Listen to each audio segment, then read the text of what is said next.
palabras que son para vivirlas. Mensajes que revelan una oportunidad de crear una nueva vida para ti y los demás. Conócela, vívela. Palabra Viva, una iglesia para vivir. Porque un momento, una palabra, produjo la luz. Un instante de Dios produce vida. Y este es el momento para ti. Gloria a Dios. Yo valoro la palabra. Acompáñame en las Escrituras, en el libro de los Hechos, porque juntos vamos a estar viendo al respecto de la corona de vida. Cómo Dios le entrega al ser humano vida. Cómo Dios puede darte vida mediante la palabra de Dios. Cómo Dios puede vivificarte. Hechos capítulo 7, verso 55, por favor. Hechos capítulo 7, verso 55. Y vamos a leerlo todos en voz alta, por favor. Dice la Escritura: pero Esteban, lleno del Espíritu Santo, puestos los ojos en el cielo, vio la gloria de Dios y a Jesús que estaba a la diestra de Dios. Hay jugadores que son jugadores de reserva, de banca, y que tuvieron un momento de suerte, entrar al final del partido para meter el gol del campeonato. O bateadores designados que en el último instante definieron el juego y se llevaron el honor, el éxito, se llevaron la gloria de todo el partido. Gente que no estuvo involucrada todo el juego, batallando en todo el cansancio, la presión, la dificultad, sino que en el último instante, en el último momento, le dieron la oportunidad de participar y en una genialidad, en una sola jugada, cambió todo el rumbo de lo que se estaba pasando y luego se llevan el honor. Hay gente así.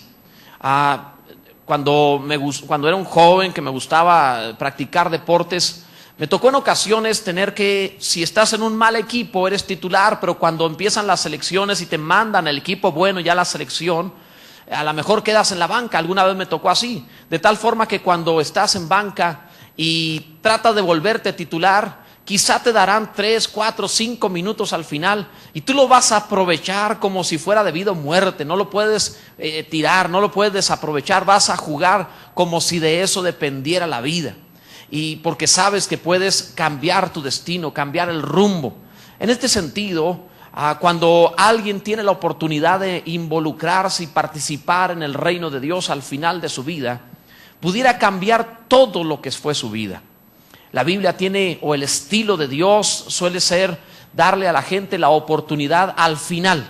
Pareciera que la vida se te va, pareciera que pasando el tiempo estás involucrado en los asuntos temporales, en los asuntos de esta vida, como que no llega tu momento y de pronto al final vemos en el estilo de Dios que te cambia la historia, que cambias tu destino, que de pronto en una sola jugada te metes entre los héroes de la fe y anotan tu nombre entre los héroes, entre las estrellas, y te metes al salón de la fama del reino solamente por un día. Héroe por un día, un momento, un instante, un haberle creído, un haber aprovechado la oportunidad en el último momento. La Biblia menciona esos casos. Son héroes de último momento. Un Moisés a los 80, un Abraham a los 100 años. Encontramos un Simeón de alargada edad viendo a Jesús nacer o recibiéndolo en el templo cuando fue presentado a los 8 días de nacido. Una mujer Ana de 100 años en el último momento profetizando y metiéndose al reino. La Biblia menciona una y otra vez a seres humanos que en el último momento hicieron algo relevante. Me parece a mí como que ser un héroe de último momento no se trata porque la persona haya tenido un gran valor toda su vida. Hay ocasiones donde la presión del momento te obliga a reaccionar y a veces no lo pensaste. ¿Qué fue lo que pensó aquella persona que sacó al niño del incendio? ¿Qué fue lo que pensó aquel que se metió entre una bala de un asaltante y una mujer cuando ni siquiera conocía a la mujer? ¿Qué es lo que sucede con los héroes para arriesgar la vida y por un instante transformarse en seres gloriosos? No se trata de haber planeado toda la vida, no se trata de haber estado esperando la oportunidad de ser un héroe, como que simplemente la circunstancia se dio, tuviste un chispazo, una genialidad y las cosas cambiaron. Esa es la historia de un hombre en las Escrituras llamado Esteban, un hombre cuyo nombre significa corona, galardón. Esteban es un judío de nombre griego que en un día cambia la historia. En un día se anota el gol del triunfo, el gol del campeonato mundial. En un día cambia todo. Un anónimo que le creyó a Dios y que de último momento anota su nombre entre los grandes. A mi parecer, Esteban es, aparte de nuestro Señor Jesucristo, el gigante del Nuevo Testamento.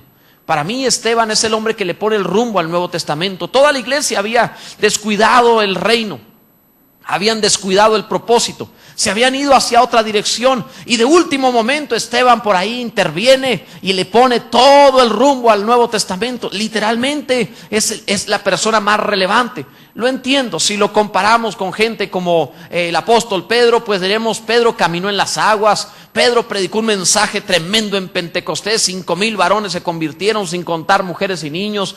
Pedro predicó un segundo mensaje, se convirtieron 3,000 también sin contar mujeres ni niños. Podríamos pensar en Pedro como mayor y claro, la vida de Pedro eclipsa a Esteban. Pero si lo analizamos desde la perspectiva del reino, Esteban resulta más relevante aún que el apóstol Pedro. Ahorita lo veremos por qué. También podemos compararlo con gente como Juan. El apóstol Juan tuvo un largo ministerio, a los 100 años todavía estaba predicando. Tiene la revelación del Apocalipsis del Señor Jesucristo, que Apocalipsis no trata de lo malo, trata de cómo el bien va a vencer finalmente. Trata acerca de cómo nuestro Señor Jesucristo gobernará todas las cosas. A él le fue presentado esto. Escribió el Evangelio que lleva su nombre, el Evangelio según Juan. Escribió 3 cartas y encontramos entonces a un Juan poderoso, tremendo, que confirma las iglesias en un tiempo de apostasía gnóstica griega, y él viene a salvar la situación. Juan fue increíble. Si comparamos a Esteban con Juan, pues también Esteban queda eclipsado, pero si lo vemos desde la perspectiva, repito, del reino, Esteban es más relevante. Podemos compararlo a muchos otros, como a Pablo, incluso al mismo Pablo, que escribe casi todo el Nuevo Testamento y que funda casi todas las iglesias de aquella época. Es lógico que también quedaría en las sombras Bernabé ante Pablo, Esteban ante Pablo. Sin embargo, es Esteban el que pone el rumbo para Pedro, el rumbo para Juan, el rumbo para Pablo. Es Esteban el que hace la diferencia. ¿Qué fue lo que sucedió con Esteban? ¿Qué fue lo que pasó con este hombre? ¿Qué hizo tan relevante? ¿Dónde surgió? Lo primero que debemos entender es que si abrimos la Biblia ahí en el libro de los Hechos, en el capítulo 6, vamos a entender, comprender, vamos a encontrarnos cómo surge este héroe de último momento, cómo apareció Esteban. Y lo primero que tenemos que ver es que en el capítulo 6 nos dice que se levantó una murmuración. En aquellos días, como creciera el número de los discípulos, hubo murmuración de los griegos contra los hebreos de que las viudas de aquellos eran desatendidas en la distribución diaria. Qué raro, ¿verdad? Es muy raro, pero yo sé que en ningún otro tiempo se ha dado la murmuración, nunca en las iglesias, pero en aquel tiempo, sobrenaturalmente raro, se dio una murmuración en la iglesia de Jerusalén que estaba dirigida por los 12 apóstoles. Y curiosamente la murmuración iba contra el liderazgo de esa congregación, lo cual también es rarísimo, porque normalmente nunca una murmuración es contra el liderazgo, nunca es contra el ministerio, ¿verdad? Eso es algo rarísimo, ¿verdad? Yo aprendí que cuando Dios te llama te pone un tiro al blanco. Y tú tienes que saber que tienes ya un tiro al blanco y es lo normal. Es más, cuando volteo al tiro al blanco que Dios me puso y no encuentro dardo suficiente, digo, ¿qué pasó? ¿No estaré haciendo lo necesario? Como que falta por ahí, ¿verdad? Tengo que provocar a alguien más porque como que le falta un poquito más de fuego, pasión a este asunto. Pero se levantó una murmuración y curiosamente también era una murmuración que tenía que ver con cierta injusticia en el manejo del dinero y la misericordia para las viudas en Jerusalén. Lo cual también es raro, hacer murmuración respecto al dinero también es raro, ¿verdad? Eso nunca se da. Imagínate qué combinación, murmuración contra los líderes por causa de buenas obras y de dinero. Es totalmente raro, ¿no te parece eso? Pero bueno, en fin, en aquel tiempo se dio. Gracias a Dios, hoy no se da. Llama las cosas que no son como si fueran. Entonces, gloria a Dios. Pero empezó una murmuración que tenía el propósito de desacreditar a los apóstoles, porque los apóstoles eran los que administraban las finanzas. Y entonces venía la iglesia y dice la Biblia que ponían sus bienes a los pies de los apóstoles. Imagínate. Incluso menciona que vendían casas y terrenos y traían lo que habían ganado de esas ventas y lo traían, lo ponían a los pies de los apóstoles. Entonces había una prosperidad tremenda. En tan solo el primer mes eran más de 30,000 miembros. Imagínate. La prosperidad era impresionante y la abundancia era tal que cuando empezaron a ayudar a las viudas, entendiendo que eran momentos difíciles donde